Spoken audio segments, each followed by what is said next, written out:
राजू दादा, राजू पराठा इस का टका में क्या खिला दीजिएगा?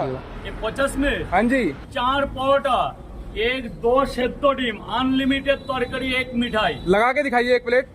क्या क्या डालोगे पहले? 1 2 3 4 परोटा, 4 परोटा, आटा मैदा? मैदा मैदा, मैदा, ठीक है। उसके बाद अनलिमिटेड सब्जी, किस चीज का सब्जी है ये? आलू सोयाबीन बड़ी बादाम चना। ठीक है। अंडा नहीं आएगा इसमें?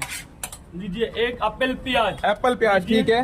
2 अंडा, 1 नहीं है, 2 अंडा, 2 अंडा, ठीक है। 1 नहीं है, ये आ गया 1 अंडा और 1 अंडा, सॉरी, और 1 अंडा, और दूसरा अंडा। और रमजान स्पेशल पे क्या है आज? 1 मिठाई। मिठाई भी है। ओह, ओहो, दाम कितना है इसका? 50 रुपये ओनली।